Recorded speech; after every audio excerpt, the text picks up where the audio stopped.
का नामकरण कर दें। गर्गाचार्य जी महाराज ने कहा, वसुदेव जी मैं जरूर जाऊंगा। और एक दिन अवसर पाकर के गर्गाचार्य जी महाराज गोकुल में आए। नंद बाबा ने बड़ा ही सुंदर गर्गाचार्य जी महाराज का स्वागत किया, क्योंकि बाबा संत और ब्राह्मणों के चरणों में बड़ी श्रद्धा रखते हैं, बड़ा प्रेम रखते हैं।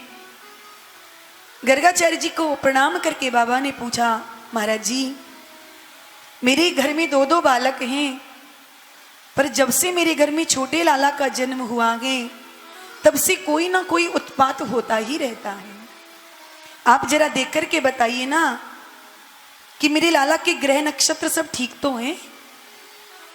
गर्गाचार्य जी महाराज ने कहा, कही बाबा तो तेरे लाला ये नाम तो बता, तेरे लाला को क्या नाम है? गर्गाचार्य जी महाराज से बाबा कहते हैं, अरे महाराज जी मैं तो नाम रखना ही भूल गया। बाबा को, गर्गाचार्य जी को हंसी आ गई, बाबा तुम्हारा लाला 1 वर्ष का हो गया और तुमने अभी तक अपने लालक का नामकरण तक नहीं किया। बाबा ने कहा, महाराज जी अब आप पधारे हैं तो मैं तो यही चाहता हूं कि आपके ही श्रीमुख से मेरे दोनों बालकों का नामकरण हो जाए, आप ही मेरे बालकों का नामकरण कर दें। गर्गाचार्य जी ने कहा, बाबा नामकरण करने में तो कोई हर्ज नहीं है, मैं अवश्य कर देता, परंतु मैं यदुवंशियों का पुरोहित हूं और मैंने यदि तुम्हारे बालकों का नामकरण किया तो कहीं कंस की का शक जो है कि वसुदेव का बालक 8वां बालक तुम्हारे घर में है, कहीं वो बलवती ना हो जाए शंका। क्योंकि तुम्हारे यहाँ बालकों का उत्सव होता है तो तुम बड़ी धूमधाम से उत्सव मनाते हो। तुमने लाला का जन्म उत्सव मनाया तो पूतना मारने आ गई, करवट बदलने का जन्म नक्षत्र का उत्सव मनाया तो सक्टासुर आ गया, फिर तृणाव्रत आ गया, और अब मैं नामकरण करूंगा तो फिर आप उत्सव मनाएंगे तो फिर कंस किसी ना किसी को मारने के लिए भेज देगा। तो बाबा मेरे कारण तुम्हारे बालकों के जीवन में कोई आपत्ति आ जाएगी, यदि आप गुप्त रूप से नामकरण करवाना चाहें तो मैं कर सकता हूं। बाबा ने कही, महाराज जी तो ये तो अच्छी बात है, आप गौशाला में पधारो, मैं अपने बालकों को लेकर के वहीं आता हूं, नाम आप चुपचाप गौशाला में नामकरण कर देना, कहूँ ये पता भी नहीं चलेगा। और गर्गाचार्य जी महाराज तो गौशाला में आकर के बैठ गए। नंद बाबा अपने भवन में गए और जाकर के यशोदा से कहा, अरे मेहर आज हमारे यहाँ पर बहुत बड़े प्रकांड ज्योतिषी आए हैं, तुम जल्दी से अपने लालाए सिंह लेकर के आ जाओ, हमें अपने बालकन को नामकरण कराना है। और दोनों माताएं अपने अपने बालकों को स्नान करा के सुंदर वस्त्र अलंकारों से सुसज्जित करके दोनों माताएं चली। पर यशोदा मैया ने रोहिणी मैया ने यशोदा से कहा, यशोदा ये जो गर्गाचार्य जी है ना, इनका मैंने बहुत नाम सुना है, ये त्रिकाल दृष्टा हैं, भूत वर्तमान भविष्य तीनों की जानते हैं, ये एक पल में ही बता देते हैं कि कौन क्या है। यशोदा मैया ने जैसे ही सुना तो यशोदा मैया कहने लगी, तो फिर रोहिणी हमें या बाबा जी की परीक्षा लेकर के देखनी चाहिए। तो रोहिणी ने कहा, बहन यशोदा कैसे परीक्षा लोगी? तो यशोदा मैया ने कहा कि मेरे लालाए तू ले ले और तेरे लालाए मैं ले लूं, यदि सच्चो पंडित है गो तो 1 मिनट में बता देगो, और यदि खड़िया पलटन होगो तो पहचान नहीं पाएगो।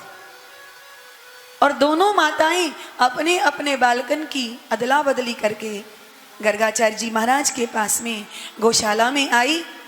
आकर के गर्गाचार्य जी महाराज को प्रणाम करके बाबा के सामने बैठ गई हैं और कहने लगी, बाबा ये दोनों बालक हैं, इनका नामकरण कर दो। जैसे ही गर्गाचार्य जी ने दृष्टि उठा करके रोहिणी मैया की गोद में देखा तो गर्गाचार्य जी महाराज की तो समाधि लग गई, आंखें खुली की खुली रह गई, मुंह खुला का खुला रह गया, श्वास बंद हो गई, ध्याता ध्यान और ध्येय तीनों एक हो गए हैं और बाबा जी की तो समाधि लग गई है। मैया ने सोचा कि बाबा जी ध्यान लगा करके कोई मेरे लाला को बढ़िया सो नाम सोच रहे हैंगे, पर जब घंटा भर व्यतीत तो हो गए हो और बाबा जी की तो ना बाबा जी हिल रहे ना ना डुल रहे हैं। यशोदा मैया ने रोहिणी से कहा, रोहिणी ये बाबा जी ये कहा है गयो, ना हिल रहे ना डुल रहे ना चटक रहे ना मटक रहे हैं, कछु ना हो रहा हो। तो रोहिणी मैया ने धीरे से यशोदा के कान में कहा, अरे यशोदा मुझे तो ऐसा लगता है कि ये बाबा जी पधार गए दिखते हैं। जो यशोदा मैया ने सुना, मैया यशोदा कहने लगी, हे राम मेरा ही घर मिला था क्या इन बाबा जी को पधारने के लिए? अरे पधारना था तो अपने घर जाके पधारते, मेरे घर को काय को कलंक लगाने के लिए पधार गए। और मैया ने गर्गाचार्य जी की दोनों भुजा पकड़ ली और भुजा पकड़ के जोर जोर से गर्गाचार्य जी को हिलाना प्रारंभ कर दिया। महाराज जी हो कि पधार गए, महाराज जी हो कि पधार गए। गर्गाचार्य जी महाराज की जब समाधि टूटी तो गर्गाचार्य जी ने कहा, हाँ मैया मैंने सब सोच लियो। मैया बोली, महाराज तुमने तो कहा सोचो कि ना सोचो, पर हम तो चक्कर में पड़ गई कि न जाने महाराज जी हैं कि पधार गए। आपने अच्छो नाम सोचो मेरे लाला को, अब जल्दी से बता दो कि आपने मेरे लाला को बढ़िया सो का नाम सोच रखो है। गर्गाचार्य जी ने जब दोनों माताओं की गोद की तरफ देखा, एक दृष्टि में पहचान गए कि दोनों माताएं लगता है हमारी परीक्षा कर रही हैं, अपने अपने लालाएं अदला बदली करके बैठी हैं। गर्गाचार्य जी महाराज मन ही मन प्रभु को प्रणाम करने लगे और गर्गाचार्य जी नामकरण करने लगे हैं। मैया यशोदा की गोद में जो बालक बैठा है उसकी ओर इशारा करते हुए गर्गाचार्य जी कहते हैं कि अयम ही रोहिणी पुत्रो रमयन सूरिदो गुणै आख्यास्यते राम इति बलाधिक्याद बलम विदु। अरे मैया तेरी गोद में जो लाला बैठा है ये निश्चिंत रूप से रोहिणी का लाला है। जो मैया ने इतना सुना, मैया रोहिणी की तरफ देखने लगी और कहने लगी, बहन रोहिणी पंडित तो सच्चा है, खड़िया पलटन ना है। मैया ने तुरंत हीरे की अंगूठी उतारी और गर्गाचार्य जी के चरणों में रख दी। महाराज आपने बिल्कुल सही पहचाना, ये रोहिणी का ही लाला है, पर हम दोनों माताएं अपने बालकन में भेदभाव ना रखें, इसलिए ये रोहिणी का ही लाला है। अब आप तो बढ़िया सा नाम बता दीजिए। तो गर्गाचार्य जी महाराज कहते हैं, मैया ये बालक एक गर्भ से दूसरे गर्भ में खींच कर के लाया गया है, इसलिए इसका नाम होगा शंकरषण। ये बड़ा बलवान निकलेगा मैया, इसलिए संसार में लोग इसे बलराम भी कहेंगे, हलधर भी कहेंगे, अनेकों नाम होंगे मैया। मैया ने कहा, महाराज जी अब जल्दी से ने किया, छोटे छोरा को नाम और निकाल दो। गर्गाचार्य जी महाराज कहते हैं, मैया बस या के नाम की मत पूछ। क्यों महाराज जी? तो गर्गाचार्य जी महाराज कहते हैं कि बहुनी संति नामानि रूपाणि च सुतस्य ते गुणकर्मांतर नियुक्तासि तान्यहं वेद नो जना। अरे मैया ये जो तेरा छोटा लाला है ना, यहाँ के तो हजारों नाम है मैया, यहाँ के नाम अनेक अनूपा।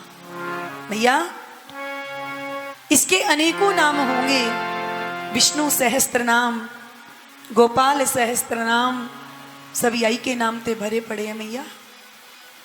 मैया ने कई बार, महाराज जी मुझे अनेकों नामों से कोई मतलब नहीं, आप तो बढ़िया सा एक नाम बता दो। तो श्री गर्गाचार्य जी महाराज कहते हैं कि आसर वर्णास्त्रयो यद्य मैया शुक्लो रक्तस्तथा पीतम इदानीम कृष्णताम गतः। मैया इसका पहले रक्त वर्ण रह चुका है, इसका पीत वर्ण रह चुका है, पर अभी अभी इसका कृष्ण वर्ण है, इसलिए मैं इसका नाम कृष्ण रखता हूं। मैया ने कही, महाराज जी अब एक बात और बता दो कि कृष्ण का मतलब क्या होता है। तो गर्गाचार्य जी महाराज कहते हैं, मैया कृष्ण का मतलब होता है कर्षयति इति कृष्ण है, जो हमारे हृदय को बलात् अपनी ओर आकर्षित कर ले, उसी को कृष्ण कहते हैं। मैया बड़ी प्रसन्न हो गई। महाराज जी ने बहुत बढ़िया नाम रख दिया, कृष्ण और बलराम। मैया ने गर्गाचार्य जी को प्रणाम किया। दोनों माताएं अपने अपने लाला को लेकर के आ गई, पर गर्गाचार्य जी ने तो 2 नाम रखे हैं, कृष्ण बलराम। गर्गाचार्य जी प्रभु की उसी दिव्य झांकी को अपने हृदयंगम करके वहां से मथुरा के लिए चले गए। दोनों माताएं अपने बालकों को लेकर के भवन में आई। यशोदा मैया ने रोहिणी मैया से कहा, रोहिणी, महाराज जी ने नाम तो बहुत बढ़िया रखे हैं, पर थोड़े टेढ़े मेढ़े रख दिए। कृष्ण नाम लेने में तो मेरी जीभ ही पलटा खा जाती है, यार वास्ते मैंने तो 2 बढ़िया से नाम रख लिए हैं। रोहिणी मैया ने कहा, का नाम रखे तूने? तो यशोदा मैया कहती है, महाराज जी ने नाम रखे हैं कृष्ण और बलराम, और मैंने वाके प्यार के नाम रख लिए हैं कन्हवा और बलवा। सुखदेव महाराज कहते हैं, परीक्षित, पंडित जी चाहे बालकों का कितना भी प्यारा सा नाम रख दो, पर माताएं अपने घर का, अपने प्यार का नाम अलग से रखती हैं, और प्यार का नाम अलग से होना भी चाहिए। पंडित जी जो नाम निकाले वो बाहर का नाम अलग से होना भी चाहिए, क्योंकि काई गुड़िया ही तुम गुड़िया गुड़िया करो, घर का नाम रख दिया गुड़िया, और वही नाम प्रसिद्ध हो गया उसका गुड़िया, और वही गुड़िया यदि बुढ़िया हो गई और बुढ़िया होकर के कोई उसे गुड़िया कहे तो कैसा लगेगा? तो प्रामाणिक नाम अलग होना चाहिए और प्यार का नाम अलग होना चाहिए बालकों का। दोनों माताओं ने बालकों का नाम किया। ऐसे ही हमारे ऐसे कितनी ही संत महापुरुष हुए हैं जिन्होंने भगवान को अलग अलग नाम से पुकारा है, और किस किस नाम से पुकारा है हम लोग जरा उसे श्रवण करें। कोई कहे गोविंदा, कोई गोपाला, कोई कहे गोविंदा, कोई गोपाला, मैं तो कहूँ बांसुरिया बांसुरी वाला, मैं तो कहूँ सांवरिया बांसुरी वाला। कोई कहे गोविंदा, कोई गोपाला, कोई कहे गोविंदा, कोई गोपाला, मैं तो कहूँ सांवरिया बांसुरी वाला, मैं तो कहूँ सांवरिया बांसुरी वाला।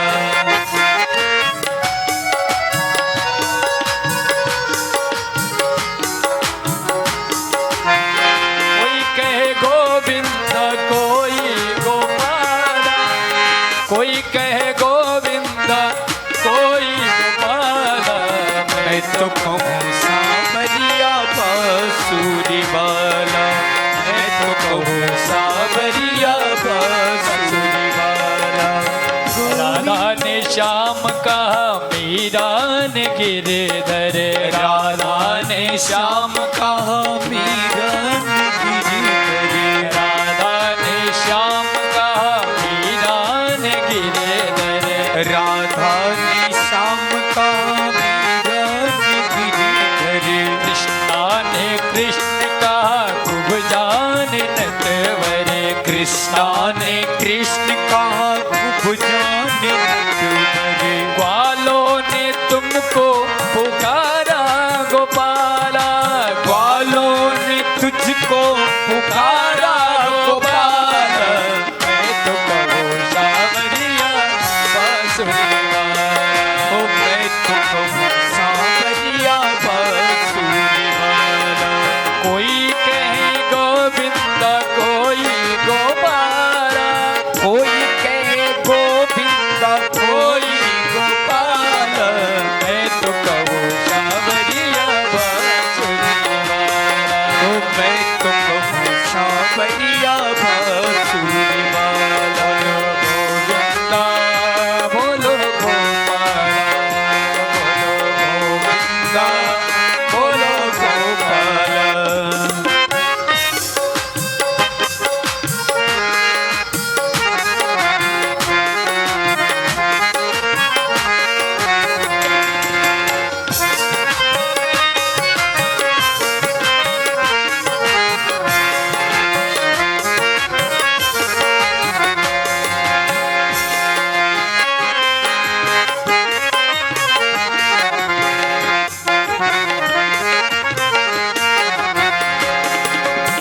घनश्याम कहते हैं बलराम भैया, घनश्याम कहते हैं बलराम भैया, घनश्याम कहते हैं बलराम भैया, घनश्याम कहते हैं बलराम भैया।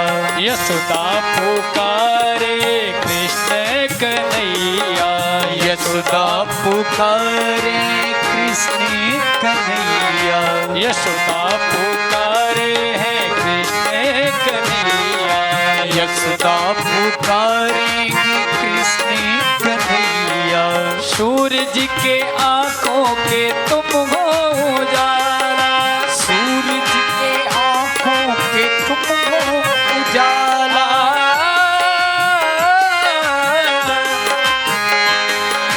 सूरज के आंखों के तुम हो उजाला, मैं तो कहूँ सांवरिया बांसुरी वाला, मैं तो कहूँ सांवरिया बांसुरी वाला। कोई कहे गोविंद कोई गोपाला, कोई कहे गोविंद कोई गोपाला, मैं तो कहूँ सांवरिया बांसुरी वाला, मैं तो कहूँ सांवरिया बांसुरी वाला।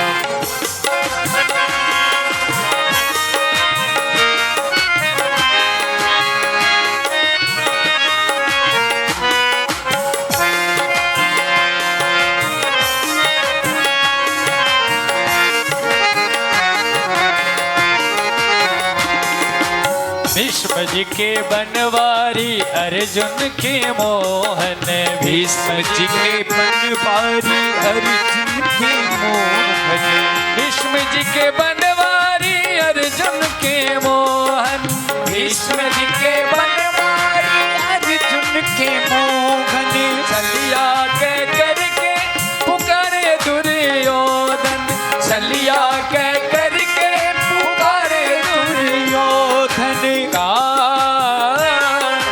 कंसा तो कहता था जल करके काला, कंसा तो कहता था जल करके काला, मैं तो कहूँ सांवरिया बांसुरी वाला, मैं तो कहूँ सांवरिया बांसुरी वाला। कोई कहे गोविंद कोई गोपाला, कोई कहे गोविंद कोई गोपाला, मैं तो कहूँ सांवरिया बांसुरी वाला, ओ मैं तो कहूँ सांवरिया बांसुरी वाला। गोविंद बोलो गोपाला, बोलो गोविंदा बोलो गोपाला।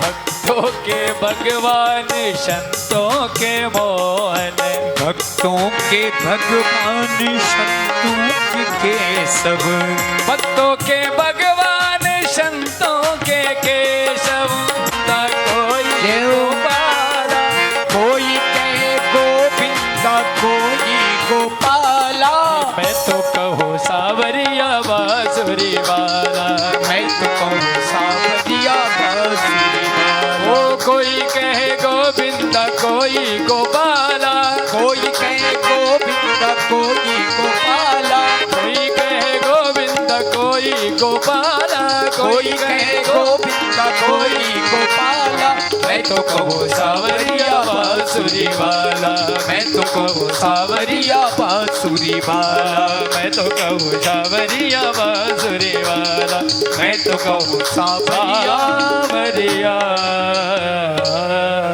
बोलिए कृष्णा काजर आंखों में लगा देती हैं, माथे पर डिठोना लगा देती हैं, माथे पर मोर पंखी बांध देती है, कमर में करधनी और पैरों में छोटे छोटे नूपुर बांध करके मैया जैसे ही उन्हें चलाना सिखाती हैं, मैया धीरे धीरे ताली बजाती है, कन्हैया चलते चलते ठुमक ठुमक करके नाचना प्रारंभ कर देती हैं।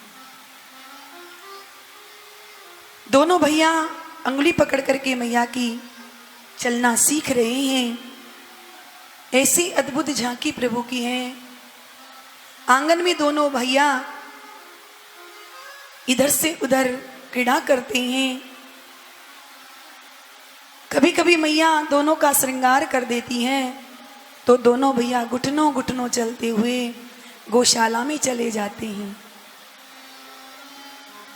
गौशाला में पड़ा हुआ है बहुत सारा गोबर और गौमूत्र।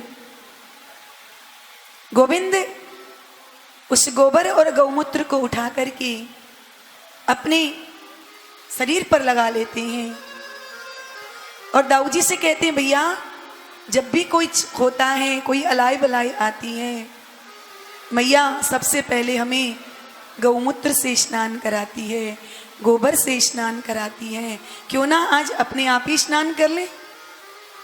और दोनों भैया गौशाला में घुस करके गोबर और गौमूत्र में लौटने लग जाते हैं। मैया को जब कहीं दिखाई नहीं देते, मैया आवाज लगाती है तो दोनों भाइयों की आवाज गौशाला में से आती है। मैया दौड़ करके आती हैं और जब देखती है कृष्ण बलराम को गोबर और गौमूत्र में सना हुआ तो मैया डांट करके कहती है, हंस करके कहती है, अरे कन्हैया, अरे दाऊ जी, क्या तुम लोग पूर्व जन्म के सूकर हो क्या? मैया तो हंसी में कह रही है, पर कन्हैया बलराम जी से कहते हैं, दाऊ भैया, मैया ने हमें बिल्कुल ठीक पहचाना है, मैं पूर्व जन्म में सूकर ही तो था।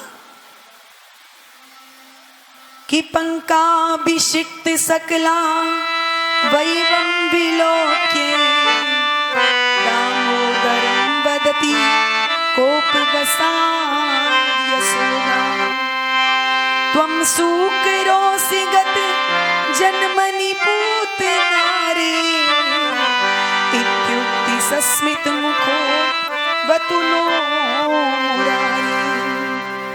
सुखदेव जी महाराज कहते हैं, परीक्षित, गोविंद के अंक में कीचड़ भी लग जाता है तो वही रुचिकर लगने लगता है।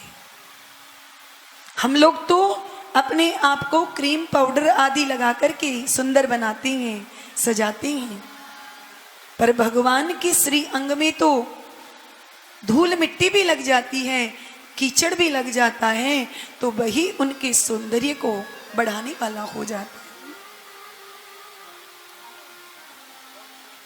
ऐसा प्रभु की सौंदर्य का दिव्य चमत्कार है। क्रीड़ा करते करते गोविंद तनिक बड़े हो गए। कभी गायों के सींग से लटक जाते हैं, तो कभी बछड़ों के दांत गिरने लग जाते हैं, तो कभी जलती हुई लकड़ी को घुमाने लग जाते हैं, कभी हाथ में छुरा लेकर के बालकों की तरह तलवार घुमाने लगते हैं। ये सब क्रीड़ा करते करते गोविंद अपने आंगन की देहरी से बाहर भी निकलने लगे। गोपियां उन प्रभु की एक छटा को पाने के लिए लालायित रहती हैं। प्रभु को लगा कि इन ब्रजबामाओं का मनोरथ पूर्ण करना चाहिए, हम इन्हीं के घर में जाकर के इन्हें दर्शन दे करके आए, पर क्या बहाना बनाए। क्रीड़ा करते करते कन्हैया आज सवेरे सवेरे ग्वाला इकट्ठे किए और उन ब्रजवासियों से कहने लगे, अरे ब्रजवासियों, आओ हम तुम्हें एक नया खेल सिखाते हैं। ब्रजवासियों ने कहा, लाला कौन सा खेल सिखाएगा? प्रभु ने कहा कि आज हम तुम्हें चोरी चोरी करने का खेल सिखाएंगे। ब्रजवासी कहते हैं, अरे कन्हैया, तू हमें चोरी कर वो सिखाएगा? मैया सुनेगी तो वो पिटाई करेगी कि छठी को दूध याद आ जाएगा। कन्हैया ने कहा, भैया हम कोई रुपया पैसा चोरी करने की बात थोड़ी कह रहे हैं। अरे दूध दही माखन मिश्री ये सब तो खावे की चीज होए करे, और खावे की चोरी चोरी नहीं कही जाए। तो एक ब्रजवासी बोला, कन्हैया तो क्या तेरे घर में भूखमरी पड़ी है का जो तू चोरी करके माखन खाएगो? कन्हैया ने कहा, देख मेरे घर में तो कोई कमी ना है, मेरे बाबा के यहाँ तो 9 लाख गाय हैं, पर या श्री दामा ये देख, या मधुमंगल ये देख, सब 1.5 हड्डी के है रहे। और जब मैं आते पूछूं कि तुम इतने कमजोर कैसे हो गए, तो सबरे ग्वाला एक ही बात कहें, कन्हैया दूध दही की माखन मिश्री की कोई कमी ना है घर में, पर मैया सबरो दूध दही मथुरा जाकर के बेच आती है, घर में बच जाए तो खावे को मिल जाता है, नहीं तो ऐसे ही रहना पड़ता है। तो कन्हैया कहते हैं, ब्रजवासियों कितनी गलत बातें हैं।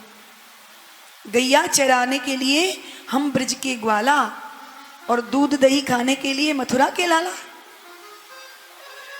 मथुरा के लाला तो सब खाए खाए के पहलवान है जाएंगे और हम सब 1.5 हड्डी के है जाएंगे। तो ये कितनी गलत बातें हैं। ब्रजवासियों ने कही, लाला तेरी यह बात में तो दम है, तो बता काय के घर चोरी करनी है? कन्हैया ने कहा, सबसे पहले तो अपने ही घर में अभ्यास करना चाहिए। अपने अपने घर में अभ्यास करो, फिर दूसरे घर की सोचेंगे। ठीक है कन्हैया, तो आज हम चोरी करेंगे। और सब ब्रजवासी अपने अपने घर चले गए। दूसरे दिन फिर एक जगह इकट्ठा हुए, तो कोई सफल हुए, कोई विफल हुए, कोई पिटकर भी आए, और सबरे ग्वाला एक जगह पर आ गई। सबने अपनी अपनी कन्हैया को सुनाई। एक ने तो अपनी पीठ उगाड़ करके दिखाई, देख कन्हैया तेरे कहने से जीवन में आज पहली बार चोरी करी, तो मैया ने मार मार करके देख पीठ लाल कर दी है मेरी। अब मैं तो चोरी करवे वालों ना हूं। कन्हैया ने मुस्कुरा करके कहा, जा दारी के आज पहली बार चोरी करवे गयो और मैया ते पिट के आ गयो। ब्रजवासी ने कहा, कन्हैया हमारे बाप दादा ने कभी चोरी ना की, तो ठीक है आज से तुम सबका प्रशिक्षण चालू। और सब ब्रजवासियों ने मिलकर के एक मंडली बनाई और उस मंडली का नाम रखा बाल गोपालाचार्य चोर मंडल, और सर्वसम्मति से उसका अध्यक्ष बना दिया श्री कृष्ण को। अब जैसा कृष्ण कहते हैं वैसा ही ब्रजवासी करने लगे। अब तो घर घर में माखन चोरी होने लगी।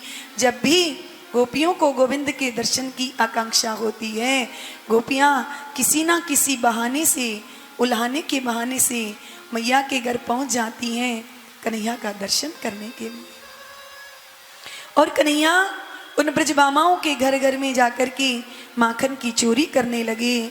सुखदेव बाबा कहते हैं, परीक्षित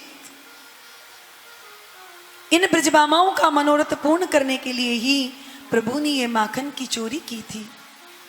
सुखदेव जी महाराज के शब्दों में कैसी सुंदर शिकायत भगवान से, मैया से कर रही हैं गोपियां कि वत्सान मुंचन क्वचिद समये क्रोश संजात हासे स्तेयं स्वादत्तय दधिपय कल्पितैस्ते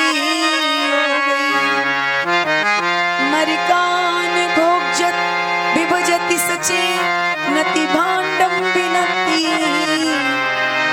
द्रव्यालाभे से गृह कुपितो यात्रुपक्रोशितो का।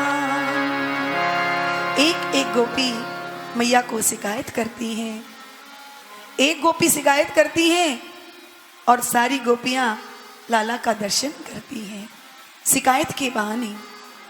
एक गोपी कहती है, मैया तेरा जो ये कन्हैया है ना, वत्सान मुंचन क्वचित समये हमारे घर में सवेरे सवेरे आकर के हमारे बछड़ों को खोल देता है। मैया ने कहा, अरे गोपी तू दूध धोने जा रही होगी, यानी देख ली होगी कि तू दूध धोने जा रही है, बस मेरे लाला ने बछड़ा खोल दिए। क्योंकि मेरे लाला की आदत है कि जब भी मैं दूध दोहने के लिए जाती हूँ तो मेरा लाला बछड़न को खोल देता है। पर गोपी कहती है, नाना मैया असमये बछड़े खोलने का कोई समय नहीं होता। असमय में जाकर के खोल देती हैं और बछड़े सारा दूध चुखा जाते हैं तो हमें कुछ भी नहीं मिलता। बछड़े के बहाने से गोपियां कहना कुछ और चाह रही हैं। कहना ये चाहती हैं कि ये जीव जन्म जन्मांतर से संसार के खूंटे में बंधा हुआ है, परंतु मैया तेरा कन्हैया यदि इस जीव पर कृपा कर दे तो असमय में आकर के इस जीव को उस खूंटे से खोल करके उसे मुक्ति प्रदान कर देता है। पर कह क्या रही है कि मैया तेरा ये लाला असमय में आकर के हमारे बछड़न को खोल देता है। तो मैया ने कही तो एक काम किया करो कि ये जब तुम्हारे बछड़ों को खोले उस समय तुम इसे थोड़ा सा डांट दिया करो। अरे छोटा सा बालक है, यदि आंख दिखा करके इसे डांट दोगी तो फिर ये ऐसा उधम नहीं करेगा, तुम्हारे बछड़न को नहीं खोलेगा। तो एक गोपी कहती है मैया मैंने वो भी करके देख लिया। जब ये हमारे बछड़ों को खोलता है और हम इसे आंख निकाल करके डांटती हैं तो क्रोध संजात हंसे, हम क्रोध करती हैं और ये खिलखिला करके जोर जोर से हंसने लग जाता है। मैया न जाने इसकी हंसी में कैसा जादू है कि इसकी हंसी को देख करके हम भी हंसने लग जाती हैं और हमारा सारा गुस्सा सब ठंडा हो जाता है। तो मैया ने कहा तो मैं क्या करूं बताओ। एक गोपी कहती है मैया स्तेयम स्वादत्तयः दधीपयः कल्पिते स्तेय हो गई। मैया तेरा जो ये कन्हैया है ये चोरी के बड़े बड़े हथकंडे जानता है। हम गोपियों के घर में घुस करके ये माखन की चोरी करता है मैया। मैया ने कहा अरे गोपी मेरा लाला छोटा सा, तुम्हारा कितना मक्खन चुराया होगा इसने। अरे तुम इस पर नाराज क्यों हो रही हो, मेरा छोटा सा बालक है, यदि तुम्हारे घर का इसे पसंद है तो तुम इसे प्रेम से खिला दिया करो जितना ये खाए, और बदले में आकर के मुझसे उसका दुगना मांग करके ले जाया करो। गोपी कहती है मैया तुम्हारा कन्हैया यदि हमारे घर में आकर के माखन खाएगा तो हमारी कोई कमी थोड़ी पड़ जाएगी, पर मैया ये माखन खाए जो तो खाए, हमारी मटकिन को और फोड़ देता है, किसी मटकी को साबुत नहीं छोड़ता। ये चोरी के बड़े बड़े हथकंडे जानता है मैया। मैया ने कहा तो एक काम करो, ये तुम्हारे घर में यदि चोरी करता है तो तुम इसे पत्तल में परोस करके खवा दिया करो। तो एक गोपी कहती है मैया मैंने वो भी करके देख लिया। मैंने एक दिन कहा देख कन्हैया तू चोरी करके क्यों खाता है, इतने बड़े बाप का बेटा है वो चोरी करता है तो ये अच्छी बात नहीं है, ले मैं तुझे परोस करके खिला देती हूँ। तो मैंने मैया पत्तल में परोस करके तेरे लाला के सामने रख दिया।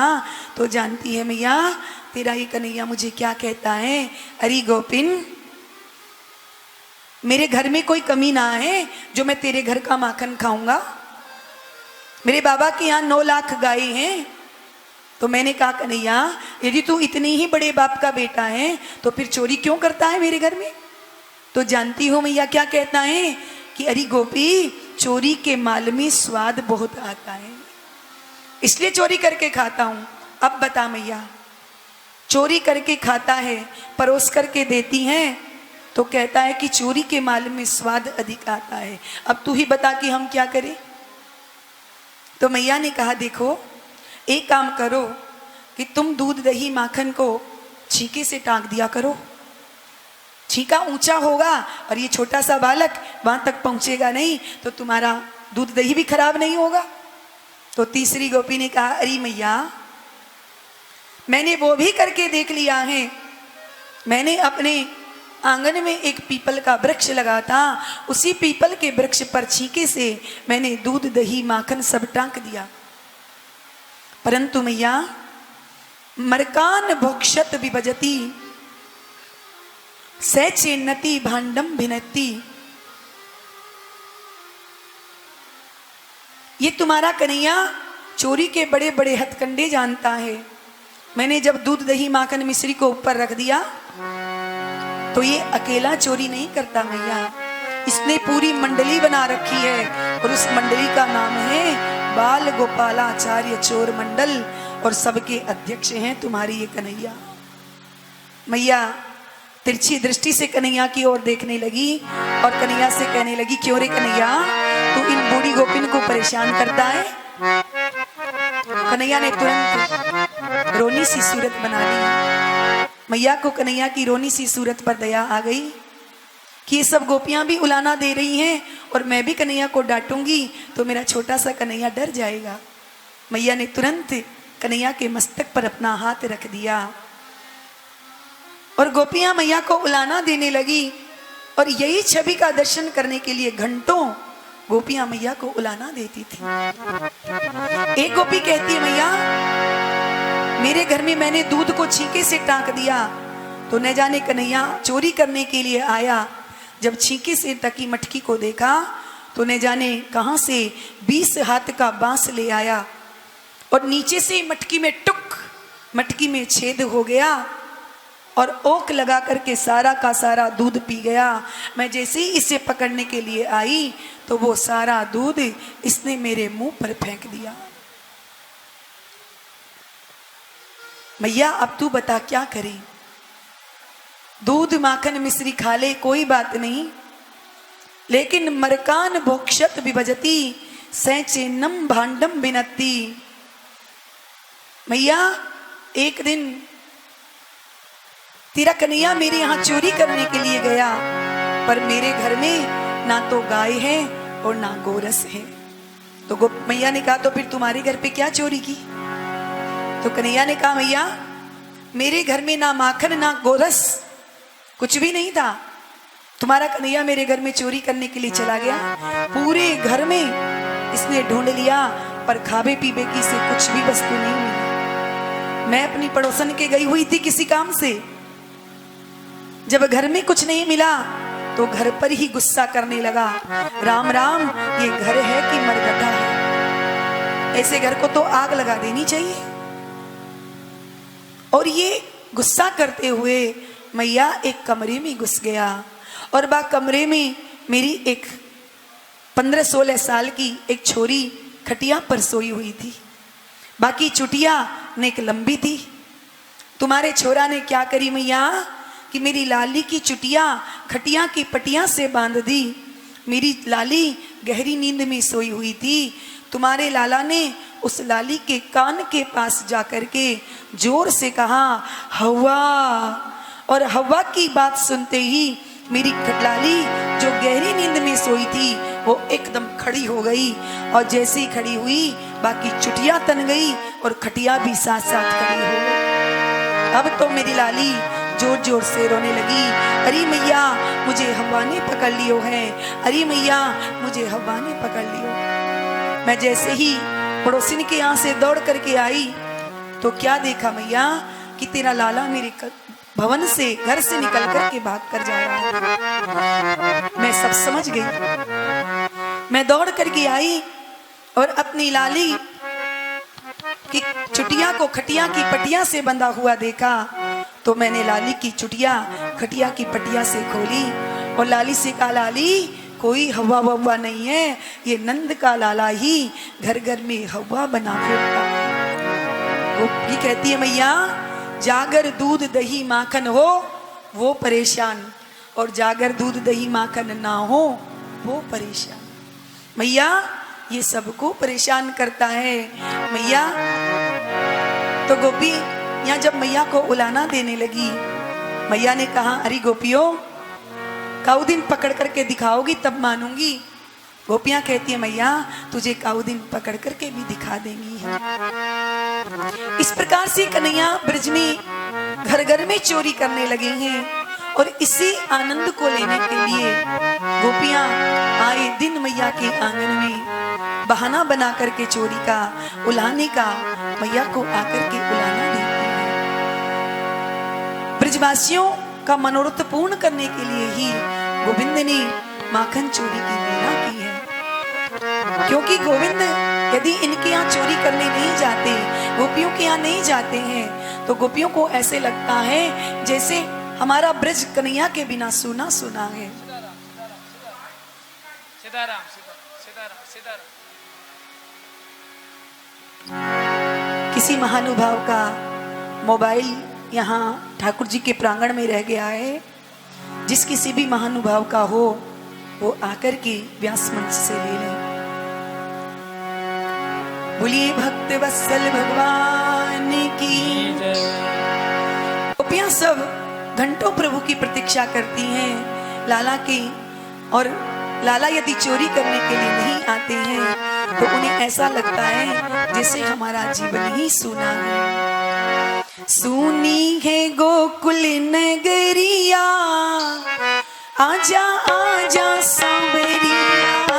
सुनी है गोकुल नगरिया, आजा आजा सवरिया। सुनी है गोकुल नगरिया, आजा आजा सांवरिया। सुनी है गोकुल नगरिया, आजा आजा सवरिया। आजा आजा सवरिया, आजा आजा सवरिया, आजा आजा सवरिया। सुनी है गोकुल नगरिया, आजा आजा सांवरिया। सुनी है गोकुल नगरिया, आजा आजा सवरिया। जय हो।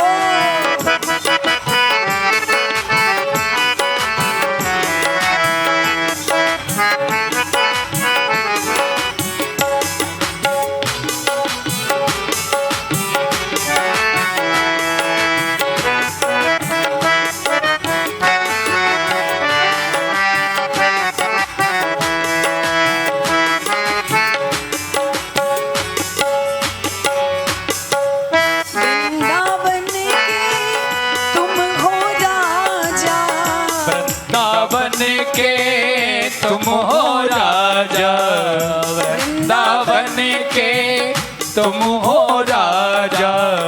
भक्तों को अब दरस दिखा जा, भक्तों को अब दरस दिखा जा। आके बजा जा मुरलिया, आजा आजा सांवरिया। आके बजा जा मुरलिया, आजा आजा ओ सबरिया। आजा आजा सवरिया, आजा आजा सवरिया, आजा आजा आजा सबरिया, आजा आजा सबरिया। शूनी है सुनी है गोकुल नगरिया, आजा आजा सबरिया।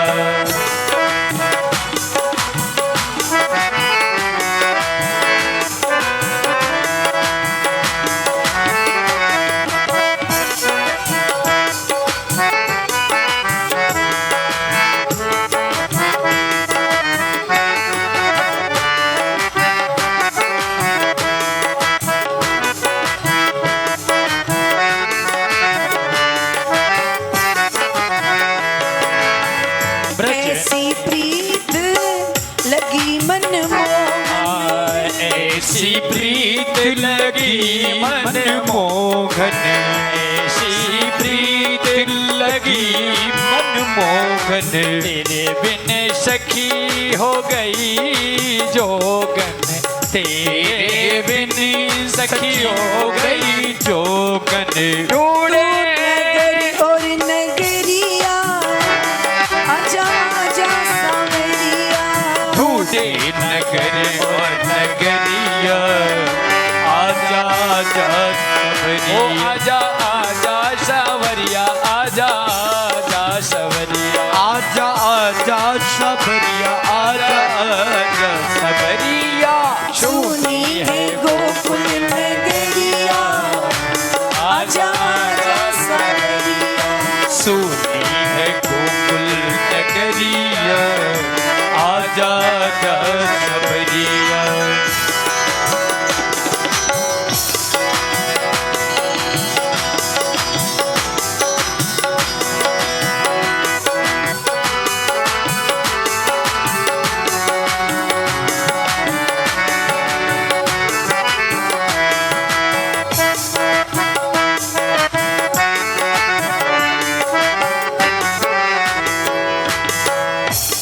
नगरी की सब नर नारी, ब्रज नगरी की सब नर नारी, देखे भगत रास्ता तिहारी, देखे सांवरिया रास्ता तिहारी।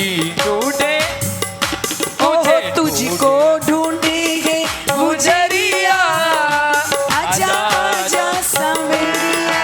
तुझको ढूंढे गए गुजरिया, आजा आजा सबरिया। आजा आजा सावरिया, आजा आजा सवरिया, ओ आजा आजा सावरिया, आजा आजा सबरिया।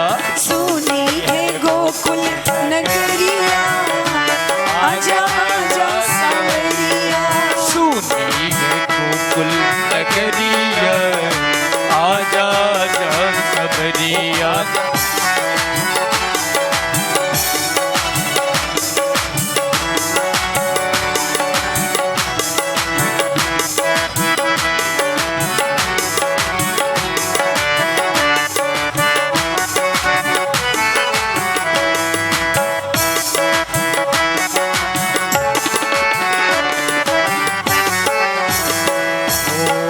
बरसाने में रसिक बुलावे, बरसाने में रसिक बुलाए, बरसाने में रसिक बुलाए, बरसाने में रसिक बुलाए। ग्वाल बाल सब मिलजुल आए, ग्वाल बाल सब मिल आए। अरे सखिया देखे है डगरिया, आजा आजा सांवरिया। सखिया देखे हैं डगरिया, आजा आजा सबरिया। सुनी है गोकुल नगरिया, आजा आजा सबरिया। सुनी है गोकुल नगरिया, आजा आजा ओ आजा सबरिया। आजा सवरिया, आजा आजा सवरिया, आजा आजा सबरिया, आजा आजा सबरिया। सुनी है गोकुल नगरिया, आजा आजा सबरिया। सुनी है गोकुल नगरिया, आजा आजा ओ सबरिया। आजा आजा सवरिया, आजा आजा सवरिया। बोलिए भक्त वत्सल भगवान की जय माखन चोर भगवान की जय। प्रभु की लीलाएं तो बहुत हैं। ब्रजरज का पान किया, उखल से बांधे और गोपियों के साथ उनका चीर चोरी की। ये सभी बाल लीलाएं हम लोग ठीक 3 बजे से श्रवण करेंगे, क्योंकि 12 बज चुके हैं। अभी पहले सत्र को हम लोग विश्राम देंगे और दूसरा सत्र ठीक 3 बजे से प्रारंभ होगा। आप सब लोग समय से आकर के अपना स्थान ग्रहण करें। अभी 2 मिनट प्रभु का नाम लेते हुए कथा को यहीं विराम करेंगे। गोविंद बोलो हरि गोपाल बोलो, गोविंद बोलो हरि गोपाल बोलो, राधा रमण हरि गोविंद बोलो, राधा रमण हरि गोविंद बोलो। गोविंद बोलो हरि गोपाल बोलो, गोविंद बोलो हरि गोपाल बोलो, गोविंद बोलो हरि गोपाल बोलो, गोविंद बोलो हरि गोपाल बोलो। राधा रमण हरि गोविंद बोलो, राधा रमण हरि गोविंद बोलो। बोलिए वृंदावन बिहारी लाल की जय, जय माखन की जय, श्री सद्गुरुदेव भगवान की जय जय जय श्री राधे श्याम। परम मंगल में परात्पर अखिलेश्वर अकारण करुणावरणालय भक्ति वांछा कल्पतरु तड़िद्युत विनिंदक पीतांबरधारी श्री बाल कृष्ण लाल की वंगमयी प्रतिस्वरूपा श्रीमद् भागवत महापुराण में पधारे हुए सभी भक्तजन और भक्तिमती माताएं, प्रातःकालीन सत्र में हम लोग भगवान के दिव्य बाल लीलाओं का श्रवण कर रही थी और उन्हीं के क्रम में ब्रजबामाओं की इच्छा को पूर्ण करने के लिए भगवान ने घर घर में जाकर के माखन की चोरी की। एक दिन प्रभु ने सोचा कि ब्रज का माखन तो खूब खा लिया है, अब जरा ब्रज रज का भी आनंद लेकर के देख लें, क्योंकि ब्रज की बहुत महिमा है। कन्हैया ब्रह्मांड घाट पर आ गए और वहां ग्वाल बालों के साथ खेलते खेलते कन्हैया ने नजर बचा करके एक मिट्टी का ढेला उठा करके अपने मुख में रख लिया। ब्रजवासियों ने इसे देख लिया और कहा, कन्हैया तेरे मुंह में क्या कहा है? कन्हैया ने कहा, क्योंकि मुंह से बोल तो सकते नहीं, मुख में मिट्टी रखी है इसलिए कह रहे हैं। अरे कन्हैया सच्ची सच्ची बता, तूने मिट्टी खाई का? ब्रजवासी कन्हैया कहते हैं, नहीं मैंने नहीं खाई। सुदाऊ जी महाराज ने आकर के, कन्हैया तू झूठ बोल रहा है, तूने अभी अभी मिट्टी खाई, मैंने देखी, चल आज मैया से तेरी शिकायत करता हूं। और श्री कृष्ण को, कृष्ण के सखा और बलराम जी लेकर के मैया के पास में आए और आकर के मैया से कहने लगे, कृष्णो मदम भक्षितवान। अरे मैया आज कन्हैया ने ब्रह्मांड घाट पर खेलते खेलते मिट्टी का ढेला उठा करके अपने मुख में रख लिया है। मैया ने जैसे ही सुना, मैया तो एकदम घबरा गई। हे भगवान, कल तक तो यहाँ की मैं माखन चोरी की बात सुन रही थी कि माखन चुरा चुरा करके खाता है, तो मैंने यहाँ पे ध्यान नहीं दियो कि चलो कोई बात नहीं, खावे पीवे की वस्तु है, पर मैंने ज्यादा ध्यान नहीं दियो तो आज यानी मिट्टी उठा करके मुंह में खा ली, और अब ज्यादा ध्यान नहीं दूंगी तो कल ये पुरिया खावे लग जाएगो। सो मैया ने उठाई साटी और मैया ने श्री कृष्ण का कान पकड़ लिया है और मैया पूछ रही है, जोरे का ना तू जो जो बड़ा होता जा रहा है त्यों त्यों तेरी आदत बिगड़ती जा रही है। कस्मान मृद मदात्मानम भवान भक्षितवान आह बदंती ताव का हेते कुमारस्ते अग्रोदय। अरे चटोरे, तूने आज, मैंने ध्यान नहीं दिया तो तूने आज मिट्टी खा ली। कन्हैया ने सोचा कि मैया के हाथ में है साटी और मेरे मुंह में है माटी, माटी देखते ही मैया आज साटी से मारबे लग जाएगी। सो कन्हैया हाथ जोड़ करके मैया से कहने लगे, अरे मैया मैंने बिल्कुल भी मिट्टी नहीं खाई है। यदि तो ये विश्वास ना आए तो मेरा मुख खोल करके देख ली। ना हम भक्षित्वा अम्ब सर्वे मिथ्या विसंसिनय यदि सत्य गिरस्तर ही समस्यम पश्चिमे मुख। अरे मैया ये सबके सब ग्वाला झूठ बोल रहे हैं, मैंने मिट्टी बिल्कुल भी नहीं खाई। यदि तो को मुँह पर विश्वास ना है तो तू मेरा मुंह खोल करके देख ले। मैया ने कहा, लाला ये बात तो बिल्कुल सच कही तूने, लाभ जल्दी से अपना मुंह खोल करके दिखा दे। और जैसे ही कन्हैया मैया को अपना मुख दिखाने लगे, प्रभु ने सोचा कि मेरे मुख में माटी है और माटी देखते ही मैया साटी से मारने लग जाएगी। सो मुख खोलते ही भगवान ने मैया को अपने मुख में ब्रह्मांड का दर्शन करा दिया है, क्योंकि भगवान की ऐश्वर्य शक्ति ने सोचा कि मेरे प्रभु के मुख में है माटी और मैया के हाथ में है साटी, अभी मैया लाला को मारबे लग जाएगी। सो भगवान ने जैसे ही मुख खोला कि गोविंद के मुख में पूरा ब्रह्मांड मैया को दिखाई दे रहा है।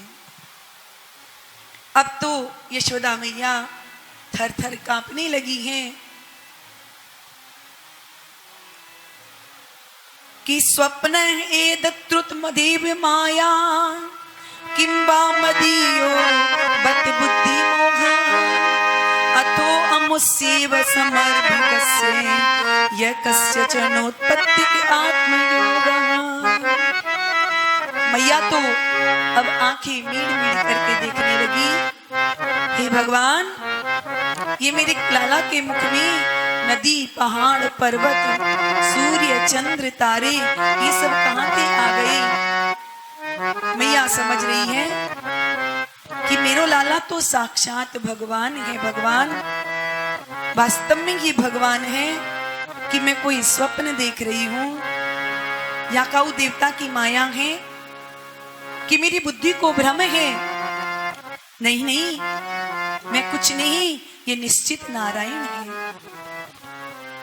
कि स्तुति करीने जाई भय माना जगत पिता में सुत करी जाना।